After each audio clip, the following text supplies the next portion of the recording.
widespread sympathy for this movement is indicative of that boiling class anger from below, of that boiling class anger which was just underneath the surface for many years in U.S. society, that gained confidence from the movements in Egypt, from the movements in Tunisia, from the movements across Europe as well. And this sympathy, Occupy Wall Street is twice as popular as the Tea Party, with all its funding, with all its mass media support. Occupy Wall Street is more popular than Barack Obama, the president who promised us all this hope, all this change, etc. So I think that we have to see, not only has this movement made a massive impact in U.S. society, has shaken U.S. society to its core, but also that this movement has the potential to make an even further impact, not just on impacting the debate within society, but on impacting actual policy, on fighting back against the big business attacks facing us. And there was a new one that may have slipped under some folks' radars that was announced yesterday by the Democratic Party caucus on the Super Committee, our good friends, those Democrats. The Democrats announced $3 trillion in cuts that they are planning as part of the Super Committee agenda that came out of the debt deal. Folks who don't know what the Super Committee is, the Super Committee is an unelected, appointed body of 12 politicians, 6 Democrats and 6 Republicans. And they are charged with the task of doing $1.5 trillion in cuts. But the Democrats, those great servants of big business that they are, have agreed to go even further and do $3 trillion in cuts. This includes hundreds of thousands of dollars in cuts to Medicare, hundreds of thousands of dollars in cuts to Medicaid, slashing environmental protection, an attack on student loans, on women's rights, etc. You could go on and on and on. And the final proposal to come out of this Super Committee, once the Republicans have their input, is only likely to get worse, right? This is the terrain of American politics we are entering, is the greatest austerity by the federal government in the history of this country. This is about to be attempted to be pushed down our throats in the next 2 months. Luckily, we have a force that can face up to this challenge of class war from the other side, and that's beginning to be discussed in society now as well. As when you fight back against big business, they accuse you of class war. Well, class war does exist. It's been one-sided for a very long time in this country. They've been, for the interests of their class, waging wars overseas for oil in Iraq, Afghanistan, etc., waging wars for their own prestige and to derail the Arab Revolution in Libya, and they're also waging wars on working class people, on people of color, and on women here in this country as well. And we're beginning to see another side of how they wage that war here in the Occupy movement, as we saw in Oakland. A tactic of the 1% to try and keep down the 99% and make us think we have to accept these budget cuts, make us think we have to accept home foreclosures while there are billions in bailouts, is police coercion and repression. And we saw a very ugly side of that in Oakland. The other tactic, besides police repression and coercion, to try and keep movements down is co-opting movements. It's trying to bring movements into the fold of the system, right? And they obviously can't have the Republican Party come to us and say, we'd like you to become part of the Republican Party and be part of the system that way. So the agents to try and hold down change from below is the Democratic Party. And they won't come to us in the form of their big politicians trying to speak to us. They'll come to us in other forms as well, through front groups, through aspects of the union leadership, etc., to try and derail this movement into their election hopes for 2012. There's actually documents within the Democratic Party leadership that they see Occupy Wall Street and the Occupy movement as a hope to reinvigorate their election chances for 2012. That is a fundamental dead end for this movement. This movement will not win victories that affect our lives, as we saw with the Obama campaign, as we saw with winning all branches of government in 2008. Not only did it not win victories to affect our lives got worse, right? And what changes things? What changed things in the civil rights movement? What changed things in the labor movement? What changed things in the women's rights movement is mass protests, direct action, civil disobedience from below, and that's what this Occupy movement is bringing about new possibilities for. And I think it's a beautiful thing.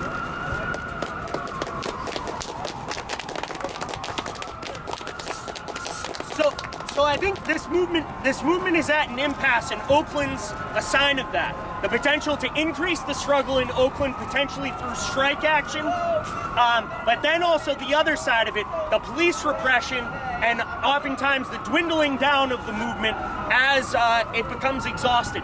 Movements do not remain stagnant. They go one way or they begin to go the other way. A movement that cannot see clear victories, that cannot see a path to achieve some change, will take steps backward. They will slow down. They will lose numbers, right? So we have to look at how we can spread this movement, because that's the only way it can actually be maintained, is by being spread. How we can spread this movement and how we can try and win those victories that'll inspire people going forward. I think that it's been a number of folks, Socialist Alternative has been putting forward the need for Occupy Boston to take on concrete demands to do outreach in communities, right? Demands against budget cuts, demands against home foreclosures, demands against police repression, to be able to build a movement in communities as well, because there is a tremendous amount of sympathy for this movement, but we have to turn that sympathy into active support, right? And also, if we have concrete demands against budget cuts, it's a lot harder for the Democrats to co-opt a movement that is specifically speaking out against the very policies that they're implementing, right? But it is a lot easier for them to co-opt a movement with a vague message, with a vague catch-all message. You might have remembered a vague catch-all message in 2008. It was change. It was hope, right? That didn't get us very far, right? But what can get us places is by having concrete demands and to link them up to the need to fundamentally change society, the need to get rid of what the root cause of police repression, the root cause of wars, the root cause of racism, the root cause of environmental destruction, which is this control of the 1% over society, their control over the politicians, their control over the cops, their control over all the policies we face on a day-to-day basis. And I think that within the context of the need for these demands, the need for this outreach, when we see these super committee cuts coming down on Medicare, Medicaid, Social Security, when this movement has reached an impasse, I think a way forward we can talk about is to occupy Congress. And that just doesn't physically mean Congress in Washington, D.C. That means the congressional offices of John Kerry. That means the house of John Kerry on Beacon Hill, right? I think these are the type of strategies we need to talk about when we have this momentum potentially going forward into a huge battle where they're going to try and make the most vulnerable in society, the elderly, the extremely disadvantaged, go without any basic health services. And what does this show about this system? A system that charges people when they're sick so that they can make more money for a big pharmaceutical company instead of making healthcare a right and accessible to all.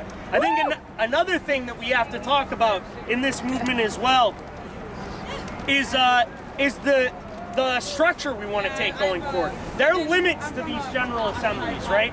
There's only so long you can discuss laundry, colors of the movement, et cetera, without people getting worn out. You need to discuss politics, you need to discuss a way forward, as well as those logistics as well, right?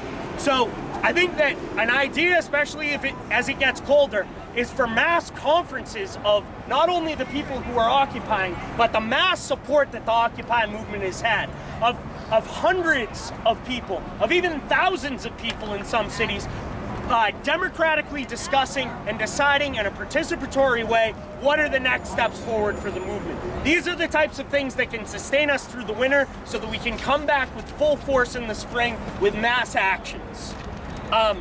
So I think as well, the movement has the potential to spread right now. Beyond just the occupation here, We can set up neighborhood committees against budget cuts. Neighborhood committees that aren't necessarily camping out every night, but that are preparing to take action when homes are foreclosed on, when a school's closed, etc. Neighborhood committees that discuss politics and the way forward and overall solutions to this crisis faced by working people, and a crisis that's really faced by all of humanity with the environmental destruction and devastation and poverty and hunger we see created by this system. And I think as well, going forward within those winter discussions at these at mass conferences in neighborhood committees to build the Occupy movement, we should talk as well about running candidates against the two parties of big business. Candidates that take no donations from corporations, candidates that stand against the budget cuts, candidates that stand against home foreclosures and against war as a step towards what's really needed, which is a mass working class party in this country that can represent the millions rather than the millionaires and the billionaires. So, at the first, and I'm just wrapping up, I've got about 2 minutes left, and I thank everyone for being patient and listening to me. We can have discussion afterwards. Be obnoxious. Everyone except you, Joe. Okay. I like yours that happens. So discussion and maybe beers afterwards. So in response to the super committee, there's been this Jobs Not Cuts campaign formed. Socialist Alternative, working with Noam Chomsky, Chris Hedges, a number of unions, including the Mass Nurses Association. And the strength of the Jobs Not Cuts movement is in Madison, Wisconsin, where we should remember the first mass occupation began. Not on Wall Street, but in the State House of Madison, Wisconsin, when that was occupied for weeks on end, defying police repression and with mass organized support from working class people. The Jobs Not Cuts campaign in Madison was supported unanimously by Occupy Madison, and I would encourage everyone at the GAs this upcoming week that we make a step forward and try and get Occupy Boston to stand with the Jobs Not Cuts campaign in order to defy the super committees and what's really big business's plan for us, which is a plan of having no health care, of having no pensions in a world going forward completely dominated by corporate interests. So I think that that's a step forward, and also that we should propose as well in the upcoming GAs for discussion the need for mass conferences in the wintertime to mobilize this sympathetic support we have in neighborhoods around the city and around the country into active support. So absolutely, and I think that's important because when we look at this system here, it's part of an international system, right? Capitalism, the rule of the 1% is going on internationally. And that rule of the 1% is producing war, is producing racism, is producing environmental destruction, and is producing mass hunger, right? And we also, in these discussions, need to look beyond the capitalist system itself and talk about the alternatives and the ways that society could be organized in the interests of humanity, in the interests of the planet, rather than in the interests of a tiny, tiny minority that cares only about their profits at the expense of everybody else. So I thank everyone for listening to me for this long, and now we'll open it up for discussion. We have a chair. Before anyone speaks, if you know people who want to see this talk, and because it was too cold to come out, this will be up on YouTube within a few days. Okay. So please check it out. It will probably be on the Boston Socialist Alternative Facebook page. The way that we'll do it is that we want to give everyone an opportunity to speak. Everyone will have an open discussion. Just raise your hand. I'll put you on the stack. Joe's first. It probably will. Did you want to get on stack, sir? Yes, please. Okay. Go ahead. Okay, yeah, I'll start. Thanks, Brian, for raising some really important issues. So I want to unite with a lot of what Brian said, but I also want to see if we can focus it in a practical sense. Like, I think it would be I heard a couple of proposals or implicit proposals in there, some of which seem more immediately doable in the context we're in than others, right? One that seems really like something we could take up soon is one trying to bring to GA a proposal which I've actually been working on for a while as well, trying to institute, some political discussion at GA towards the start of GA, so it's not only something that happens after most people have have left GA. Now, I want to get a temperature check on what people think about making a proposal at tomorrow's GA, or maybe Sunday when the weather will be a little better, for trying to raise this issue. Okay, that's the first one. The second thing is, I thought focused on the super committee, or it was the issue about having us take demands. I don't want to, it's a contradiction, I'll speak, okay? One is, the issue of taking up demands. I know Socialist Alternative, or members of Socialist Alternative, have put forth a lot of demands, or a list of demands, and I happen to think, most of them are really sound, and I would support them. But I wonder if tactically it might be effective for us to focus on a specific demand. This General Assembly has passed some things. It hasn't passed a list of demands, and I think we're going to meet a lot of resistance on that, on various issues, and we should continue to struggle with that. But I think if we want to actually get GA and Occupy Boston to take a stand, maybe we should focus precisely on the super committee right now and go after them and link it to specific ideas about practice, like Occupy, not to say it has to be binding at the GA level, direct action and so forth, people can make proposals at that level, but really put a target on this and come to Sunday's GA with a really clear, focused call to, because this is a time-sensitive one, unfortunately the wars and shit's gonna be going on for a while, right, and we need to take that up, but I mean there are some time-sensitive strategic things if we want to keep the momentum, so I want to kind of sharpen Brian's proposal to say, let's bring a proposal for weekly, at least weekly, if not nightly GA political discussion to happen early, and secondly, a content proposal which is about taking a stance against this specific budget, not even just what their findings are, but the whole idea of the process, right? We could